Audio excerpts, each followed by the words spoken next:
qu'on pouvait donner aux futures générations par rapport à nos établissements et qu'est-ce que ça donne comme résultat à la fin. Tout en prenant vraiment l'exemple sur nous-mêmes. Nous avons constaté que chaque génération a son combat, chaque génération a sa réalité. Nos prédécesseurs, nos oustas ont fait leur combat. Et notre combat aujourd'hui, c'est de faire en sorte que nos petits frères, nos enfants, nos arrière-enfants puissent quand même se dire qu'il n'y a aucun handicap de sortie dans une école franco-arabe. Aucun handicap. Parce qu'aujourd'hui, tout est fait pour qu'on puisse quand même compétir avec les autres au même niveau. Maintenant, pour que cela soit réel, il faut une formation personnelle. Il faut un développement personnel. Et ce développement personnel doit être incorporé dans notre programme. Voilà pourquoi j'ai vraiment souhaité que chacun lise ce livre-là de Stephen Covey.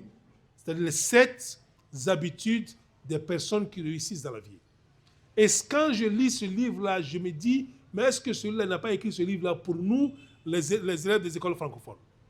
Il a parlé de la première habitude, il faut être proactif. Nous, on est réactifs. Quand on apprend le Coran, on apprend la hadith, on fait at-tawakkul.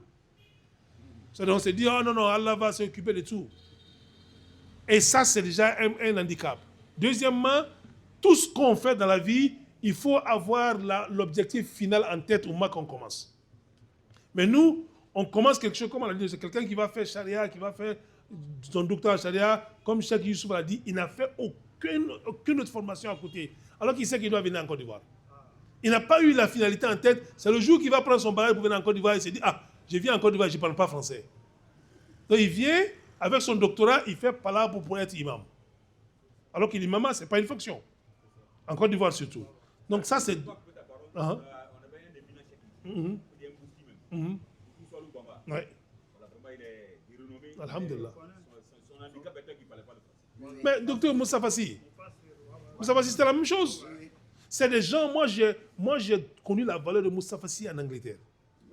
Je suis allé dans un centre islamique où je partais prier vendredi, au Montagne de l'Islam. C'est le plus grand centre, si je peux le dire, vraiment, tellement qu'il y a des érudits là-bas. Quand je suis allé, l'imam m'a demandé d'où je viens. Quand je dis je viens de la Côte d'Ivoire, il dit, mais vous avez un alim en Côte d'Ivoire. Et moi, je dis, de qui il parle? Il dit, mais Moussa Fassi, il dit, lui, il a fait vraiment le même temps que Moussa Fassi. Qu'à leur temps, il n'y a personne qui était égal à lui à sa génération. Mais ça n'a pas servi comme ça devait servir par handicap. Mais il ne faut pas que nos enfants puissent être dans ce même chose. Il faut apprendre ça. Donc, il faut que ces choses-là, surtout le développement personnel, soient au centre de notre formation. Ce sont ces 7 habitudes-là, moi, je me dis, d'une manière ou d'une autre, soient incorporées dans notre formation et qu'ensemble, on puisse sortir une orientation. Une orientation avec différentes dimensions. Pour que chacun, lui par exemple, il aime l'informatique, il a les atouts pour cela. Est-ce qu'on ne peut pas lui donner une orientation qui va lui permettre d'aller jusqu'au bout et être un cadre de ce pays? Ceux qui veulent faire la diplomatie, ceux qui veulent faire l'interprétariat, s'il y a des orientations comme ça, parce que nos enfants, qu'est-ce qui se trouve? Arrivé à un moment, ils se posent la question. Que puis-je faire? Où je dois aller? Souvent, ils sont là et ils prennent la mauvaise décision parce qu'il n'y a pas d'orientation, il n'y a personne pour les orienter. Mais nous, on peut commencer. On n'a pas besoin d'être officiel pour le faire. Notre bonne intention, notre bonne disposition peut faire sortir des orientations qu'on peut mettre à disposition de nos petits frères, Inch'Allah. J'ai dit ça également. J'ai dit quel était l'objectif de nos fondateurs. Et j'ai dit que chaque génération a son combat. Et chaque génération a sa réalité. Ils ont fait leur combat et ils ont réussi. Aucun parent n'a mis son enfant à l'école madrasa pour qu'il devienne un cadre. Aucun. Quand il avait une famille, il a beaucoup d'enfants, il les divise. Ceux qui vont à l'école française, là, ce sont les cadres. C'est ça son objectif. Vous, là, il vous a mis à cause de la religion. Mais, comme Cheikh l'a dit, il faut au moins être proactif. Je peux alors satisfaire le besoin de ce que mon père voulait, mais je dois penser que mon père ne vivra pas avec moi éternellement. Je vais vivre à un moment où c'est moi-même, je suis mon père maintenant. C'est ça, être proactif. Et si on n'a pas cela, maintenant, quand c'est là, nous, notre objectif aujourd'hui, c'est qu'on a passé ce temps-là. Personne parmi nous ici ne peut reprendre encore sa vie à zéro. Nous, on est obligé maintenant d'accepter les pour et les contre de notre devenir. Mais est-ce qu'on va accepter nos petits frères, nos enfants, nos arrière-enfants faire les mêmes erreurs?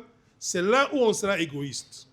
C'est là où on doit faire sortir le dossier. Voilà. Sans vouloir vous interrompre, vraiment, je ne voulais pas vous laisser aller très loin. C'est là, ma question même revient là. Cette proactivité qui est née, qui est sûrement peut-être innée en lui, ce n'est pas pareil pour tout le monde. Quand vous avez dit il faut penser gagnant-gagnant, il faut penser que tout le monde puisse vraiment être proactif. C'est là vient le souci d'insérer cette notion, cet enseignement à nos futurs enfants, à la nouvelle génération, dans nos états. Il faut que ça soit inséré. Parce qu'il y a des enfants, de façon innée, ils arrivent vraiment à sortir de la tête de l'eau, ils sont créatifs, ils ont une longueur d'avance sur les autres. Par contre, la majorité, la masse, qui est le plus important, il faudrait qu'on enseigne ça aux autres. En fait, c'est ça aussi l'objectif. Voilà pourquoi j'ai parlé d'enseignement et d'éducation. Voilà. C'est ça l'objectif d'un programme d'éducation. Vous savez, même ici en Côte d'Ivoire, même chez nous en Angleterre, il y a des écoles d'élite. Mais les écoles d'élite là, un enfant n'est pas un super intelligent pour aller à l'école d'élite. C'est l'école d'élite qui fait de lui un super intelligent. Pourquoi? En créant en lui une confiance en soi. Sinon, il n'apprend rien d'extraordinaire. Rien.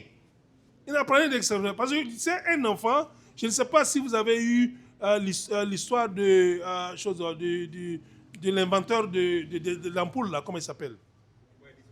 Oui. Vous savez son histoire également, comment elle est devenue inventeur. Il était très difficile de l'enseigner à l'école. Son enseignant a écrit une lettre qu'il a donnée à l'enfant dans son sac pour aller donner à sa maman. A dit à sa maman que cet enfant-là, je ne peux pas l'enseigner et personne ne pourra l'enseigner. Donc, qu'il reste à la maison. La maman a pris la lettre, elle a mis dans l'armoire, elle a dit à l'enfant, ton enseignant me dit que tu es surdoué et que personne au monde ne peut t'enseigner parce que tu es très intelligent. Et que moi-même, je vais t'enseigner à la maison. Elle a fait de l'échec de l'enfant alors une victoire. Et l'enfant a cru en cela. Il est devenu l'inventeur de l'ampoule. Et c'est en fouillant dans les affaires de sa maman, des années après le décès de sa maman, qu'il est allé sortir sur les traites. Parce que sa maman, quand elle a demandé à sa maman, la maman a donné le contraire. Mais lui-même, il a vu la lettre, on disait de lui qu'il ne pourra rien être dans sa vie. Quand on met ça dans nos enseignements, dans nos éducations, donner aux enfants la force de croire en eux-mêmes, on forme des hommes de demain. Inch'Allah. Merci beaucoup, Inch'Allah. Il y a eu ce qui a demandé en même temps. Ok, alhamdulillah. Bon, salam alaikum Shekara. Bon, أنا بداية استعفو كان عندنا مشاورة ولا تأخرت جدا. Donc vraiment, il y a pas d'algérie, on est en retard là quoi. Voilà quand même. Bon, moi c'est des suggestions. La première des choses est, est-ce qu'on parle de l'enseignement arabe là, en Marakani? Est-ce qu'on parle de celle qui paye ou bien c'est celle qui nourrit? Parce que généralement là, ne peut pas recourir au là. Dis qu'un quand tu fais un pourcentage ici, il va faire un béga 40 ans et maman 40. Est-ce que tu vois? Bon, différemment, moi, quand vous avez 40 ans, qui fait le best, moi, c'est la même misère. Il y a des élites qui sont venus ici, ils sont allés apprendre l'arabe, ils ont pu s'insérer. Et donc, on a eu Cheikh Adam Fofana, et donc, Ada Afdalou Bassaline, donc vraiment. Et donc, moi, vraiment, ils sont allés étudier vraiment, ils ont servi la communauté. Et puis, de deux, aujourd'hui, ils sont dans des postes vraiment qui sont peut-être juteux et puis honorables. Est-ce que tu vois? Bon, moi, si je vois que quelqu'un qui allait apprendre la charia, il a pris le qada, il a pris certaines choses, et il veut lutter le terrain avec ce qu'on fait l'école occidentale, si le domaine de la médecine, le domaine de la bureaucratie, Moi, je vois que c'est injuste. C'est nous qui sommes injustes. Voilà. Parce qu'il faudra, moi, ceux qui font peut-être, ils ont fait Tarbia, ils ont fait de la médecine.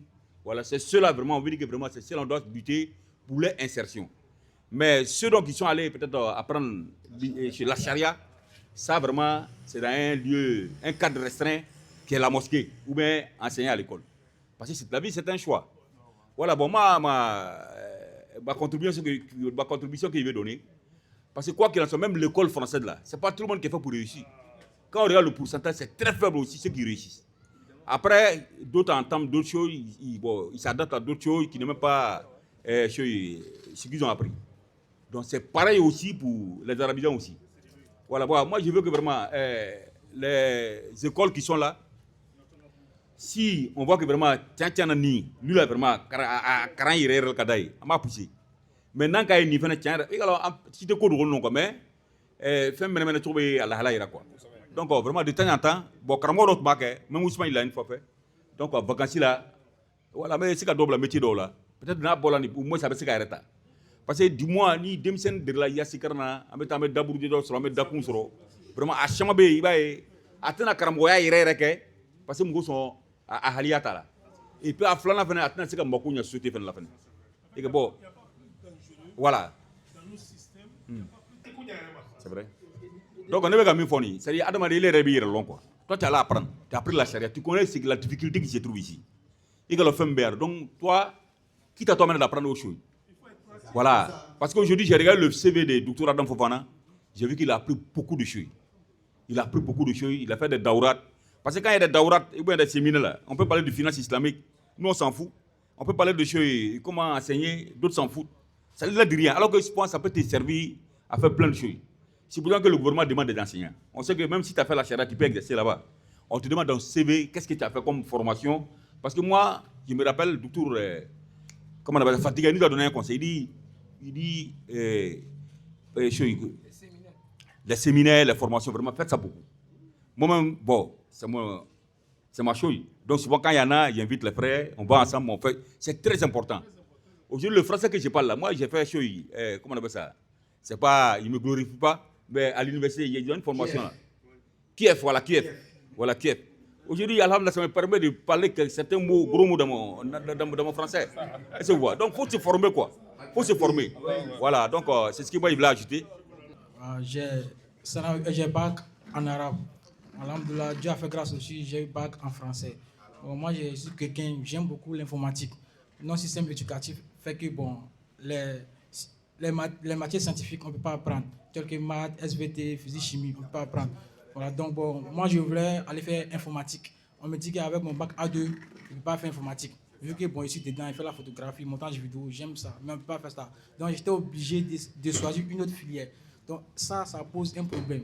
Donc moi je voulais que dans un système éducatif, est-ce qu'on ne peut pas dans l'avenir insérer les matières scientifiques? Voilà, c'est ça ma préoccupation en fait. Je crois bien que ça c'est fondamental. C'est fondamental. Voilà pourquoi je dis que quand tu prends vraiment l'objectif de l'OIC, l'objectif de nos peut-être fondateurs, tu vas trouver que le produit final n'est pas pris en compte. Le produit final, c'est l'élève. C'est l'élève. Et aujourd'hui, quels sont les outils que l'élève a besoin pour être utile à la société? Personne ne peut ignorer aujourd'hui l'importance de l'informatique. Donc, ça veut dire que nos programmes sont à revoir. Ça, c'est clair. Nos programmes sont à revoir. Il faut que ça réponde aux exigences de notre temps. Sinon, nos élèves vont toujours se retrouver dans cette situation. Ils vont avoir des ambitions, mais il n'y a pas de prérequis pour ces ambitions. Parce que pour aller sur la voie de cette ambition-là, tu es déjà bloqué. Tu es obligé de prendre une autre voie qui n'est pas ta première voie. Et ça affecte beaucoup. Moi, je crois bien que le programme, il est à revoir, Inch'Allah. Vous allez garder le micro. Vous dites votre mot de fin, mais tout quand on vient vous dire que voilà, vous fassiez un tout petit résumé de votre intervention afin qu'ils puissent vraiment prendre note, Inch'Allah. Alhamdulillah, je crois bien que, bon, comme on l'a dit, tant que quelqu'un devient faire notre combat à notre place, ou bien notre travail à notre place. Nous, on est intellectuels, il n'y a pas plus intellectuel que quelqu'un qui a pris le courant. On est intellectuel, il n'y a pas plus intellectuel que quelqu'un qui a pris à 10. Oui, à l'université islamique, on a appris qu'il y a beaucoup de choses. C'est dans l'islam que les Blancs ils ont pris pour développer.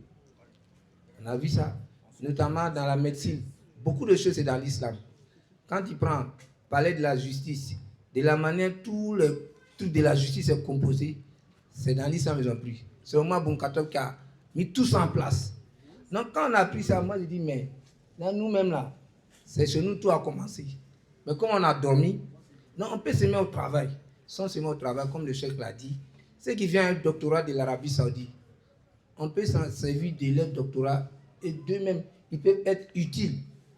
Mais si on n'a pas mis une orientation en place, maintenant si on a dit que c'est un élève qui a fait français, il doit venir s'asseoir, donne-nous notre orientation, il y a un problème. Hein. Demain, ça peut nous rattraper. Je crois que la manière que j'ai compris, on bɛna an ta fɔ bamanankan na o la an tun bɛ fɛ ka ɲininka dɔ ɲɛsin an kalanfa ma o de est ce que bi nafa b'a la an k'an denw bila ka taa tel que Arabie Saoudite ka taa kalan kɛ fo ka taa doctorat sɔrɔ ka tila ka segin ka na o tɛ français fɔ est ce que nafa b'olu ko tagali la ka taa kalan kɛ fo ka doctorat sɔrɔ ka segin n'o doctorat ye an fɛ yan est ce que nafa b'olu ko taga kun na Arabie Saoudite ka taa kalan kɛ o n ka suwali filɛ. C'est une très très belle question. C'est-à-dire que aga nyingali mingani nyingali nafaka bon kusebe. Parce que taga arabu jamana na différence faut itala comme taga nazara jamana na. Différence que le peut seulement c'est la langue. Quand est différence do. Quand on tisse ka loni yelema. Mogo minga médecine kala. Naka kala chinois kan la. C'est la même médecine. Seulement, il faut que nos gens, en partant, soient proactifs. Moi, je connais des gens qui sont diplômés d'université d'Arabie Saoudite, qui sont cadres aujourd'hui. Nine kalongo metala kala neke Arabie Saoudite. Olu donga fembe arabu kane. Ne do mena sigi jamana mi ngono. San mugan, santan lolu kalan kofe. O jamana ni sigi meni kamie nima o kam blanga bagage kono. Arabu jamana taga man bila kɔfɛ dɛ ne yɛrɛ ka miiriya baliya le kan bila kɔfɛ parce que mɔgɔ dɔ bɛ se ka bɔ Côte d'Ivoire yan ka taa Russie comme ka taa Espagne mais la Côte d'Ivoire ne parle pas espagnol a bɛna taa kalan kɛ espagnol mais a bɛ hakili to a yɛrɛ la a b'a dɔn ko n bɛna segin ko Côte d'Ivoire le donc o de b'an ka mɔgɔw sɔrɔ n'an tagara dɔn n'an ka yɛrɛ sɔrɔ a b'u ka contexte seulement n'an k'u ka école ni fɛnw don seulement non a banna. Amé ngwani arabu demu sirime ñoo fa lu ka avenir préparer no kaban en fonction de leur pays ne dum boyaro mena aw wazaratu awqaf tay wazaratu shuri islamiyya tay bon ni na ko me o ka kala ñon ke abi boni diplôme ko kaka brifani ñon brin kuna ni mena monsieur de la kala mami donc c'est ça le problème notre arabu sur la tête. Mais amena sekoni mouye amena sekoni fait mouye en bolo n'angolu labin ça n'est qu'un seko pas chifou itala quoi inchallah comme séminaire Mickey voilà comme au chef de la Fonyama voilà donc il y avait des sous-sections des écoles franco-arabes et puis il y avait les écoles même occidentales donc au mais place où Didi voilà pour les écoles franco-arabes. Moi, il n'y a pas eu de place. Donc, il y avait seulement une seule place pour Collège Pascal. Donc, il y avait un élève de Collège Pascal là-bas qui ne voulait plus aller. Donc, Dieu merci, il n'est qu'à aller placer ça. Donc, il s'est allé avec les élèves du Collège Pascal. Mais il ne pas du Collège Pascal. Voilà. Mais quand il s'est allé avec eux, donc, comme Cheikh a su bien dire, au séminaire, et nous, groupe Mouta, vous êtes ensemble. Vous partagez la chambre ensemble, vous êtes tous ensemble. Donc, c'était mes amis de séminaire. Donc, à travers eux, j'ai vu, il y a eu beaucoup vraiment de mes insuffisances en français. Comme c'était des amis, ils me corrigeaient, ils me donnaient des conseils. C'est au retour des séminaires 88 qu'eux-mêmes m'ont dit, il faut aller faire cours du soir. Va apprendre le français. C'est à ce moment où je me suis réveillé et j'ai essayé d'aller apprendre le français. Donc, c'est pour dire alors que notre brassage avec eux, ça va nous apporter beaucoup de choses. Parce que c'est des cartes. dɔw bɛna kɛ juge ye dɔw bɛna kɛ docteur ye ça y est c'est des petits cadres on n'u ka avenir c'est en suspension mais n'an donna n'olu ye o fana bɛ se k'an dɛmɛ o bɛ se k'a fɔ an ɲɛna bon jo a y'a kɛ ten jamana bɛ taa tile a y'a kɛ ten a y'a kɛ ten donc c'est facile quoi donc o le ye ka fara dɔ fara kuma kan. C'est bien compris. Merci. Ok, vas-y, non, c'est sa manière de voir les choses ici. Alhamdulillah, assalatu wassalamu ala rasulillah.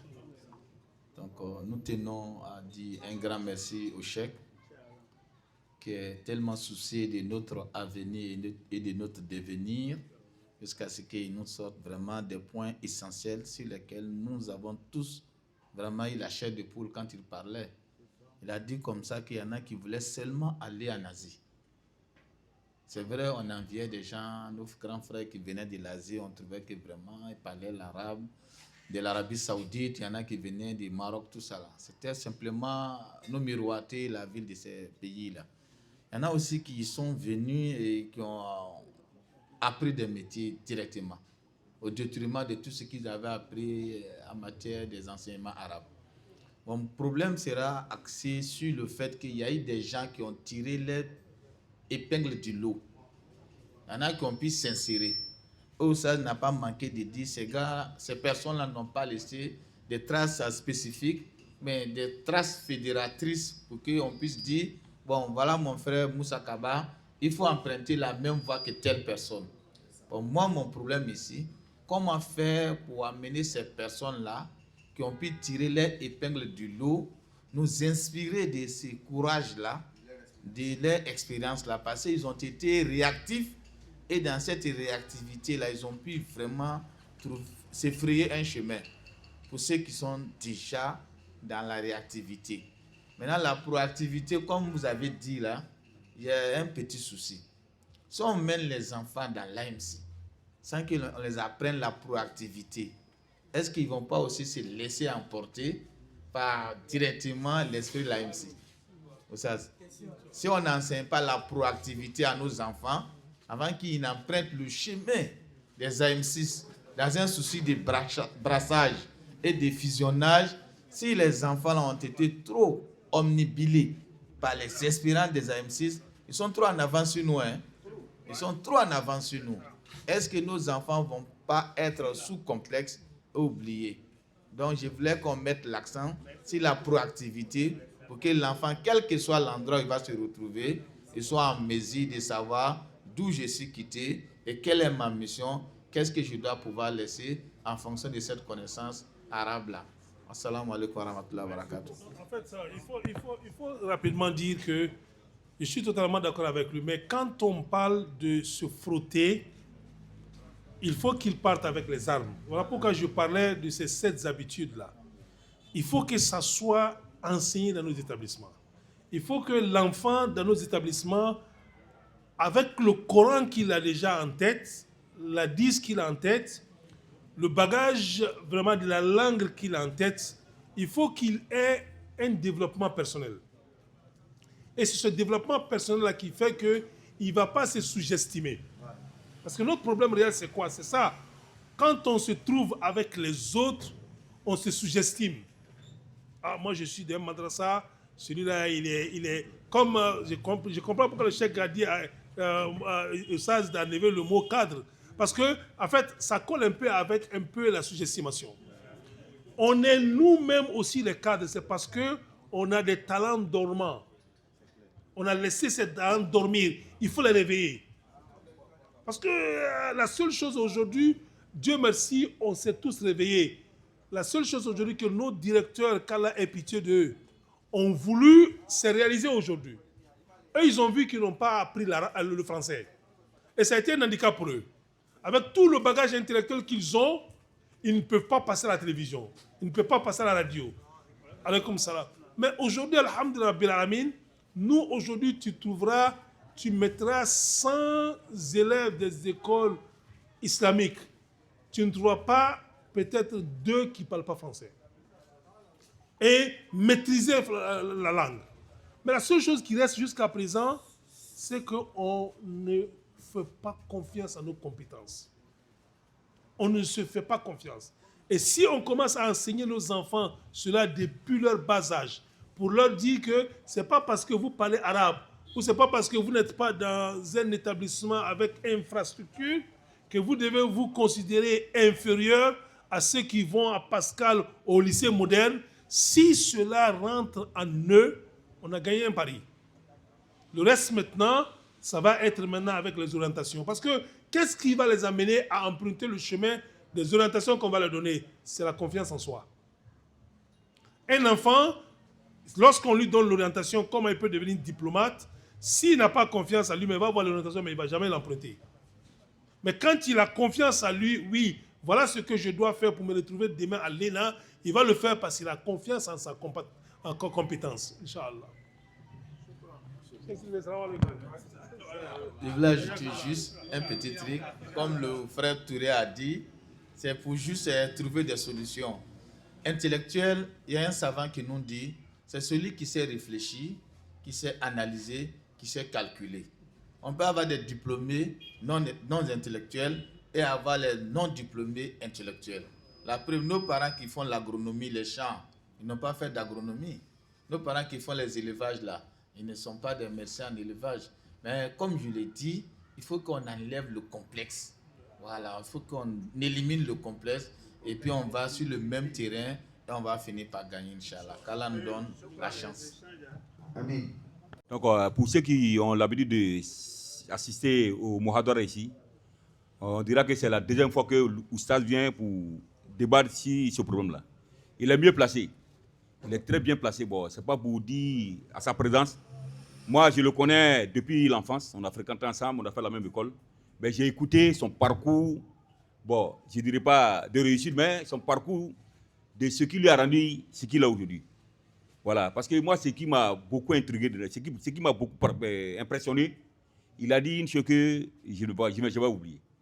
Il dit les autres sont bons. Encore, c'est une conclusion qu'il fait quoi. Les autres sont allés, on sait que quand il va en Angleterre, c'est de l'argent. Qu'il va en France, c'est de l'argent. Mais lui, il s'est adonné qu'à ses études. Sinon, il peut chercher l'argent comme les autres. Mais aujourd'hui, alhamdoulilah, il ne dit pas que ça paye à 100%, mais il a une fierté pour nous. Vraiment, qu'Allah donne sa baraka. Et vraiment, à chaque instant qu'il sera là aussi, on n'a pas d'autre thème pour lui, c'est ce même thème-là. On va débattre du Yom al-Qiyamah. Qu'Allah accepte, Inch'Allah.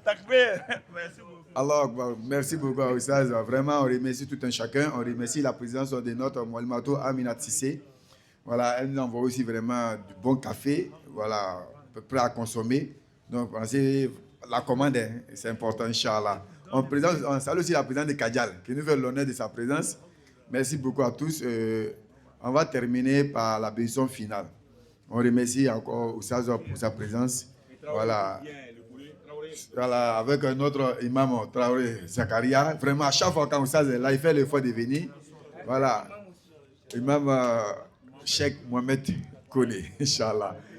On rappelle que la sortie de Al-Katola Boul Ilm est prévue pour le 12. Si Oustaz est encore là, ça nous fera plaisir de nous rejoindre le 12 août à la baie des milliardaires. Souvent, il faut ressembler aux milliardaires pour que tu sois milliardaire. C'est 15 000, il faut se frotter. Voilà, c'est 15 000, c'est un package, il y a tout dedans, Inch'Allah, qu'Allah facilite, qu'Allah donne la bonne compréhension. Donc, on va remettre le micro à Oustaz, il va faire la bénédiction finale, Inch'Allah.